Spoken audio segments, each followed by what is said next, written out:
Täna on 4. aprill ja teine selline tööpäev 2014. aastal siin taga Heinamaal nõndanimetatud Karjuse maja juures.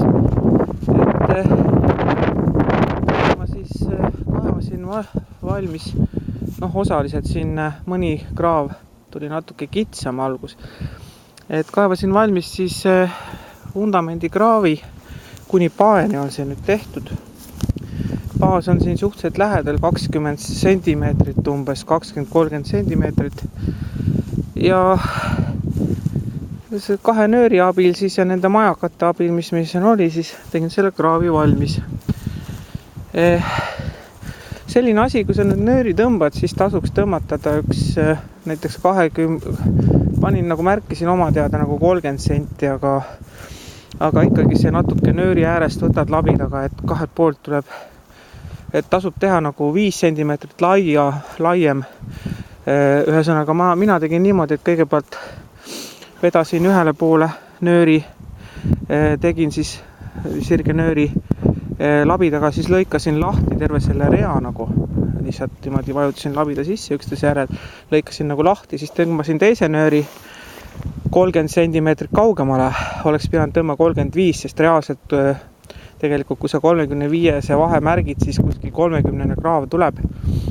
Ja tõmbasin siis teise nööri, või tähendab sama nööri, tõmbasin siia samasse teisele poole ja jälle lõikasin niimoodi nagu lahti, nagu kooki lõigetakse lahti. Ja siis nagu kooki mööda siis veel teistpidi niisugusteks pätsikesteks ja siis mööda baasi siis võtsin need mättad ära. Pärast siis tegin natukene teda pae pealt veel puhtamaks, käin ülevel. Siin on nüüd nagu algus ei osanud teie märkisin nagu 30 sentimeetrise vahe tuli 25, et seda ma pean natuke väheseks, et ikka 30 sentimeetrine kraav tuleks nagu teha. Siia läheb siis otse kohe loodetavasti mikserist. Mina tahaks võtta pumimikseri, sellega on vast lihtsam natukene, muidu nende rennidega on suht keeruline siin Heinamaa peal jamada, et pumimikseriga, siis automikseriga 3 kanti peaks siia umbes või natuke vähem, kuna siin on nagu 20 senti kõrge, et peaks siis kuskil 2,5-3 kanti peaks siia kraavi sisse minema betooni. Maksab see siis kuskil 200-300 euro ringis, kui tuua siit nüüd 11 kilomeetrit teemalt segu sõlmes siis pumiga.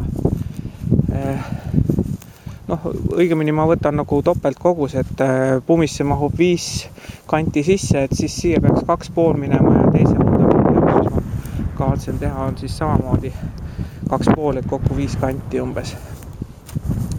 Ja teise päeva lõpuks siis on selline kraav valmis. Selle vana kraavi aseme, mis mul kunagi siia paar aastat tagasi kaevasin ja mis oli nagu vale nurga all kaevatud, ei läinud minu. Ei meeldinud mulle see asend ja selle maastiku suhtes. Selle ma panin siis nende mätastega uuesti täiseks. Ehk see siis vajub ära vaikselt ja ei ole tast enam siis näha midagi. Pumiga on nüüd natukene muret mulle, et kas see mikser suudab sõita selle Heinamaa peal. Ega siin suurt väga palju paeni maad ei ole, aga ikkagi raske masin. Tal on küll topeltpaari rattaid kokku, siis 4 silda peaks olema, aga ei oska öelda. Kui on ilmselt kuiv suvi, siis ei ole hullu, aga kui tuleb märg suvi, siis võib probleeme tulla. Äärmisel juhul ma olen valmis ka ikkagi mingisuguse, kas või siis poole Heinamaa peale, nii palju kui nüüd pumi, 20 meetrit peaks pumil olema voolikuid, et kas või poole Heinamaa peale lükkama siis mingisuguse paeni teekoha, ikkagi tuleb mul see kopplaadur vist mingiks ajaks siis siia tellida, kuna te ei ole nõus siia pumiga sõitma siia Heinamaa peale. Et eks see omajagu nagu probleeme võib tekitada. Nüüd nii palju siis veel sellest vundamendist, et plaan on siis fikseerida see tänane murupind ehk siis ajalooline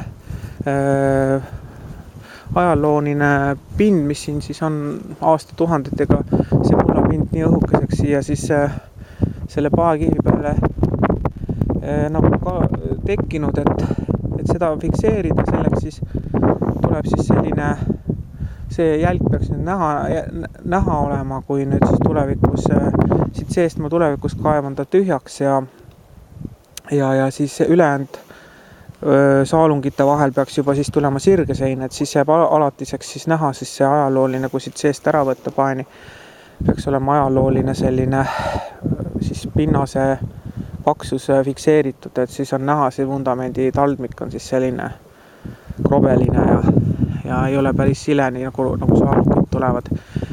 Õnneks on siin see mure, et ei ole, et siin vett tuleks, sest see maapind on ikka kõvasti kaldu sinna alla metsa poole. Et isegi kui siit mingi mesi tuleb, siis see maapind sinna poole veel tõuseb oma meetri jagu ja sinna poole ta langeb 1,5 sinna metsa ääreni. Et see maapind on natuke viltu ja see on väga soodne ehituse jaoks. Kõik vesi, mis siin tuleks, peaks valguma nüüd sinna alla, seal metsa ääres on suur selline, kuidas öelda, lontsik või sinna tekkinud sinna. Et ilmselt põhjaveega siin nagu, või ütleme pinnaseveega siin probleeme ei tohiks tulla, et see peaks siit ära vajuma. Et selles mõttes peaks selle maja selline keldriosa siis olema suhteliselt kuiv. Kui nüüd mõnel lollakal ei tekkinud mõtet siia mingisugune sein vastu ehitada, siis peaks see vesi ära minema. Ja see on siis teise tööpäeva lõpp.